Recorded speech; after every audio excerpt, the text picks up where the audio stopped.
Hello, if you are a single Pringle, I have some very exciting news for you right now. You may be somewhat dissatisfied and bored with your love life, but Spirit wants to let you know that there is someone new that is about to come barreling into your life. Someone that you can actually see yourself being with, and actually a long-term connection is about to come into your life. This feels like it's happening within the next 2 months, like very, very quickly. Okay, this is an actual connection that you really deserve, that you have been wanting. Not someone where it's like close with no cigar, but I'm feeling like an actual relationship, okay? This person is going to approach you very slow and steady, okay? They know how to keep a good pace when it comes to the connection. And as I was shuffling in the cards, the last one that I got at the bottom of the deck was Sugar Daddy Loves to Spoil and Chivalrous. So this is somebody who's very chivalrous, very kind. They like to give you everything they got, essentially, okay? They like to give their all to love. Spirit is saying hopeless romantic here. So, let's go ahead and find out more. There is a very specific kind of silence that happens right before a person completely gives up on dating. It does not come with tears or slamming doors or angry late night voice notes to a friend's. It arrives with a quiet, dry click. It is the sound of your phone screen locking after you read a message that took 3 days to arrive and contained 3 words. It is the hollow feeling in your chest when you realize you have just spent 45 minutes getting dressed for someone who will not notice what you are wearing, because they are already mentally drafting an excuse for why they have to leave early. It is the moment you look at the landscape of modern romance, the careful posturing, the delayed replies, the terror of seeming too eager, the constant negotiation of who cares less, and you simply say, I don't have another introductory conversation left in me. That kind of exhaustion is not dramatic. It is structural. It is the realization that your emotional budget has reached absolute zero, and you would rather sit alone in an empty room with a cup of tea than spend another evening trying to decode why someone can text you memes all afternoon but vanishes into thin air the moment you suggest meeting for dinner. And so you decide to retire from the field. You take your heart off the shelf. You stop looking at strangers in grocery store aisles, wondering if today is the day the universe finally decides to be kind. You stop asking questions that lead nowhere. You settle into your own routines, your own company, your own quiet peace. What nobody ever tells you is that this exact moment, the precise afternoon you decide you are entirely done trying, is usually when the door quietly begins to unlock. We have a terrible habit in this world of misunderstanding what fatigue actually is. We look at someone who is tired of trying and we say they are cynical or closed off or bitter. We tell them they need to keep their vibration high or stay open or put themselves out there just one more time. But real fatigue, the deep cellular weariness that settles into your bones after years of carrying the entire weight of relationships by yourself, is not bitterness. It is the final necessary collapse of a strategy that never worked to begin with. The strategy was simple, even if you never said it aloud. If I am thoughtful enough, if I anticipate every need, if I make myself easy to love and low maintenance to keep, then eventually someone will recognize the effort and match it. You became the architect of every connection. You were the one who remembered how they took their tea. You were the one who noticed when their tone shifted by half an octave and gently asked what was wrong, creating a soft landing for their bad day while completely shelving your own. You became an expert at reading between lines that were intentionally left blank.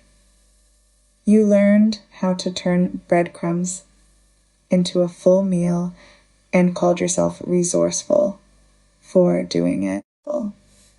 We never grieve the people who hurt us half as much as we grieve the energy we spent trying to convince them not to. That is the hidden ache you have been carrying. It was never just the disappointment of a connection fading. It was the quiet humiliation of knowing how hard you worked to keep a dead thing breathing. You spent years being the engine of other people's emotional lives, burning your own fuel just to keep their world warm, only to look up and realize that the moment you stopped pulling, the entire vehicle ground to a halt. And then, right on schedule, the past always tries to test the locks. When you finally pull your energy back, when you stop broadcasting your warmth into spaces that swallow it whole, the people who used to feed on that warmth suddenly notice the drop in temperature. It is one of the strangest psychological phenomena in human relationships. The moment you truly stop caring, an old name lights up your screen. An ex. A half connection that faded 6 months ago. Someone who never quite chose you, but always wanted to keep you within arm's reach just in case their other options fell through. They send a casual floating message designed to test the perimeter. Hey, was just thinking about you, or saw this and thought of you. It is tempting to think of this as fate giving you another chance. But it is not fate. It is simply physics. When an emotional vacuum is created, the weakest things rush in to fill it. These people do not return because they have had a miraculous epiphany about your worth. They return because they can feel that the door has been closed, and their ego dislikes an unanswered knock. They do not want to hold you. They just want to verify that you are still sitting on the other side of the door, waiting to be unlocked.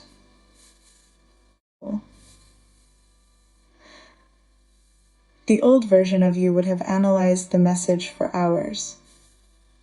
You would have looked for hidden meanings, signs of personal growth, tiny indicators that perhaps the timing was finally right. You would have drafted a reply, deleted it, rewritten it to sound just casual enough, and stepped right back onto the treadmill of earning what should have been given freely. You have built an entire identity around being the person who survives, forgetting that survival was only supposed to be the bridge to living. Choosing not to respond, or responding with the cold, polite finality of a stranger, is not cruelty. It is the first time you are choosing your future over the comfort of a familiar disappointment. Because familiar pain is still pain, no matter how well you know the shape of it. And then, without warning, the script changes completely. A new person enters your orbit, not with the grand theatrical promises of someone trying to sell you a fantasy, and not with the elusive, distant coolness of someone trying to make you chase them. They arrive with a steady, quiet monotony that feels almost foreign. They ask for your time, and when they ask, they actually have a plan. They do not say, "We should hang out sometime." They say, "Are you free Thursday at 7? There is a place I think you would love. When they speak to you, their eyes do not wander around the room looking for someone more interesting. They listen not to construct their next response, but to absorb what you are actually saying. They remember the offhand comment you made about your favorite author. They notice the slight hesitation in your voice when you are uncomfortable, and instead of pushing past it to get what they want, they gently step back and adjust the room so you can breathe. They show up with gifts, not necessarily extravagant ones, though they are generous to a fault, but thoughtful ones. A specific snack you mentioned liking once. A book they thought would speak to your mind. A willingness to pick up the check, not as a display of dominance, but as a simple, instinctual expression of care. And your immediate involuntary reaction to all of this goodness will not be joy. It will be pure, unadulterated panic. This is the psychological twist that nobody prepares you for when you finally meet a healthy, emotionally available person. When you have spent years navigating emotional neglect, consistency looks like a trap. Kindness looks like a strategy. Generosity feels like an invoice you will eventually be forced to pay with interest. Your nervous system, trained in the trenches of unpredictability, does not know what to do with a person whose words and actions match. When someone takes the lead, plans the date, pays the bill, calls when they say they will call, and looks at you with genuine, undisguised admiration, every alarm in your body goes off. You think, what do they want from me? What is the catch? How long before the mask falls off and I am handed the bill for all of this? The cruelest trick of an unhealed heart is mistaking peacefulness for boredom and catastrophe for passion. You have been so conditioned to associate love with anxiety, with the breathless, stomach churning high of finally getting a scrap of attention from someone who withheld it.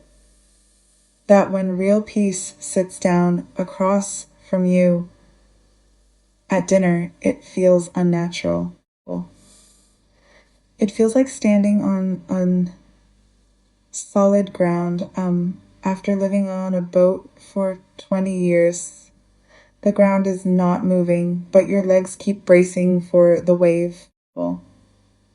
Here is the deep realization that you must allow to settle into your bones.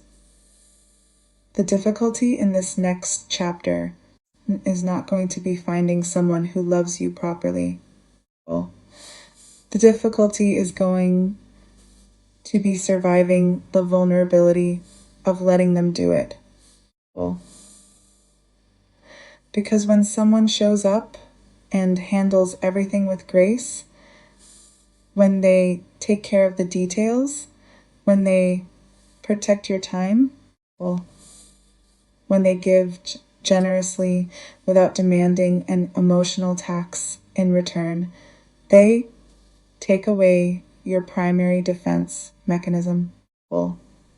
Your defense mechanism was always usefulness. If you were the one doing all the work, you were in control. If you were the one cooking the meals, planning the trips, smoothing over the conflicts, and being endlessly understanding, you felt safe because you believed you were irreplaceable. You believed that as long as you were providing an essential service, they could never leave you. When someone arrives who does not need your labor, who only wants your presence, your laughter, your thoughts, and your authentic self, you are suddenly forced to confront the most terrifying question of all. Am I still worthy of being here if I am not working for it? The answer is yes. It has always been yes. But learning to believe that is the hardest work you will ever do. Watch how this person moves toward you. They do not come barreling in like a storm, tearing up your foundations. They come in like the tide, steady, rhythmic, inevitable. They are not intimidated by your standards because they have standards of their own. They are not put off by your boundaries because someone who genuinely respects themselves knows that boundaries are the doors through which real intimacy walks. They will want to spoil you. Let them. They will want to take the lead on making plans so you don't have to make another decision after a long day of carrying your own life. Let them. They will look at you across a table while you are in the middle of telling a story about something trivial, and their face will soften with that specific unguarded warmth that says, well, I am so extraordinarily glad you exist in this world. Well, when that happens, do not look away. Do not make a self-deprecating joke to diffuse the intensity. Do not scramble to find something to give them in return to balance the ledger. Just sit there. We'll take a breath. Let the warmth reach all the way down to the places that have been cold for longer than you can remember. Well, you do not have to audition for a role in a life that was already created with your name on the door. Think about how much energy you have spent auditioning. Well, how many versions of yourself you have tailored, trimmed, and ironed out just to fit into spaces that were fundamentally too small for you. Well, you tried to be quieter, or more agreeable, or less demanding. Well, you convinced yourself that wanting consistency was asking for too much, and that wanting someone to show up for you the way you showed up for them was an impossible fairy tale. Well, it was never a fairy tale. You were simply trying to plant orchids in concrete and wondering why nothing ever bloomed. The person walking toward you now is fertile ground. Well, they have done their own work. They have navigated their own heartbreaks and come out the other side not hardened, but deepened. Well, they know what a good thing looks like, and more importantly, they have the courage to claim it without playing games. Well, when they reach for your hand, it will not be to pull you into their chaos or use you as an anchor for their unresolved past. Well, it will simply be an offering, two whole, independent lives choosing to walk in the same direction, side by side, matching pace without anyone having to run just to keep up. Well, so if you are sitting right now in the quiet ruins of your past attempts at love, if you are tired, if your dating apps are deleted, if your expectations are at an all-time low, well, and you feel like the romantic part of your story has quietly closed its curtains, take a long, slow breath. Well, you are not broken. You are just resting between acts. The stillness you are feeling right now is not the end of the narrative. It is the clearing of the stage. Well, everything that was fragile, everything that required you to perform, everything that demanded you abandon yourself has been cleared away to make room for something that can actually hold your weight. Well, set down your blueprints. Put away your tools. Stop trying to engineer the timing, the person, or the outcome. Well, someone who knows how to build is on their way, and for the first time in your entire life, your only job is to open the door, step back, and allow yourself to be loved. I ask my angels to guide me in delivering this channeled message. I'm going to use my tarot deck as well to intuitively read the cards. Divine Spirit, what is it that I need to know at this time? What is it that you need to know at this time?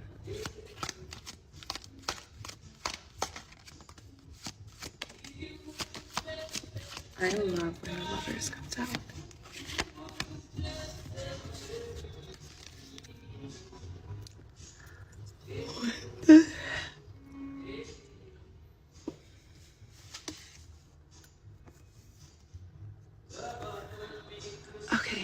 you're going to be faced with a choice, or there's like a choice to be made here is what's coming through. You literally had the Lovers, the Queen of Wands, and the King of Wands. Like, is that not divine union? Is that not divine pair? Like, match made in heaven, you and this person? That's crazy. What a beautiful couple. You and this person are you're like physically attractive, but you're also mentally and emotionally attractive. The way that you carry yourselves through the world, the way that you carry your relationship, the way that you treat each other in love is like unheard of. Like, this is not even of this world, this love connection. Like, this love knows no limits. There are no boundaries. It's like, or no, not boundaries, it's no guards. Like, actually, you know what? The word boundaries just doesn't sit right. It's not boundaries, it's respect. There's so much respect for one another in this relationship that you don't even need boundaries. Like, if they say something bothers them, you're like, okay. And if you say something bothers you, they're like, okay, no problem. Your love is so much stronger than any arguments, than any trials, than any person or than any situation. Your love is stronger than all of it. Your love for yourselves as individuals is just like limitless. It's limitless. And so that your love when you're together is just chef's kiss. The way that this person treats you with such care, the way that this person cares, it's so deeply rooted. It's deeply rooted in like ancestral belief. Like, it's not even something that this person picked up in this world. It's so primal. Like, it's like almost animalistic is what's coming through. Their desire to protect and also their need of you. It's animalistic. Like, this person's, I don't know if they show it on the surface so much, but underneath the surface, their primal instincts when it comes to loving you is just like, it's so natural for this person to love you. And it's so natural for you to want to nurture this person. Something about singing is significant. Like, this person loves your voice. You have a very ethereal or angelic voice. There's a lot of temptation that's coming through with the Lovers card. So maybe the both of you are being tempted in certain ways. And there's certain behaviors and it's like certain things that you've done in the past that just don't align with who you are now, and that does need to be released within this connection. Or, I mean, you have free will, but releasing those behaviors and those lower vibrations are ultimately going to allow you to rise together in this love, because you are meant to move in this love, like move together, move up, like level up. You're meant to level up together. So definitely power couple energy. I know you probably hear that, but I love to throw that into the mix because that's what it is. You're powering up together, and together you are also empowering the world around you. It goes beyond what you do just for yourselves. We have 444 on the timer as confirmation, but it comes down to a choice. Hold on. You gotta make sure it doesn't disappear. We have the Two of Wands and the Tower. I feel like this is self-sabotage. This is like this belief that you have to do it on your own, or that you're meant to do it on your own, or that in order to grow and learn, you're supposed to only be on your own. I don't think that that aligns with your life right now. I don't think that aligns with who you are growing into. I believe who you're growing into is more of a community.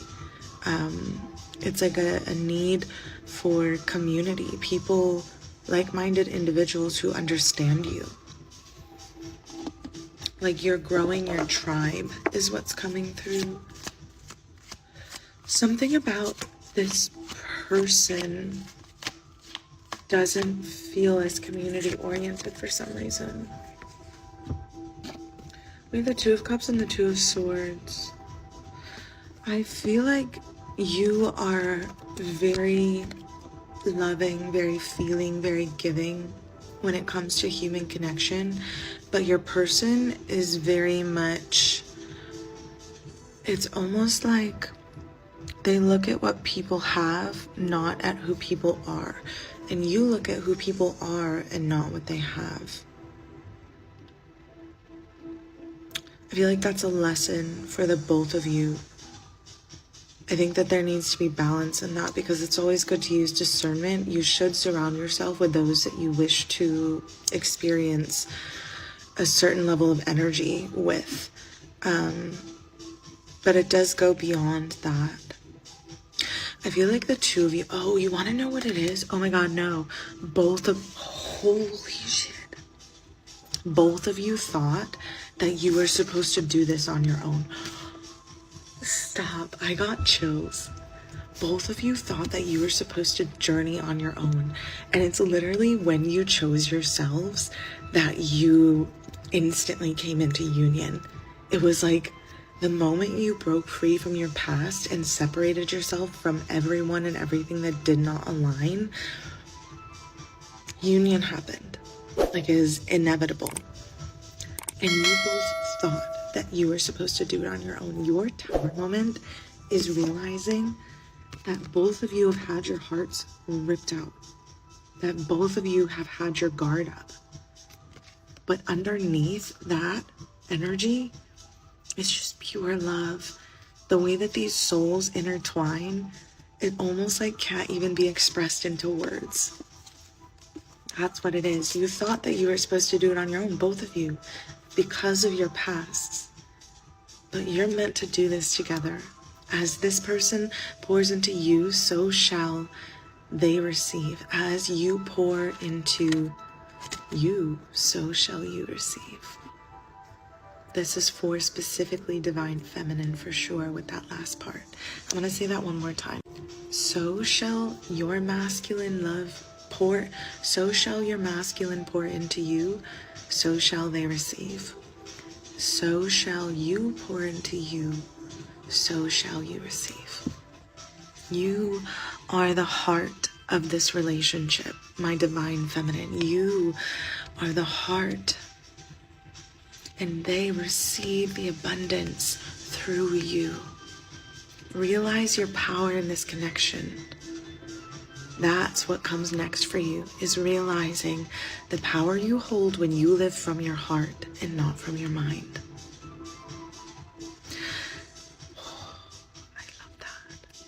As always, if you feel called to dive in further, if you wish to receive consistent guidance from me throughout the month, I now offer personal sessions.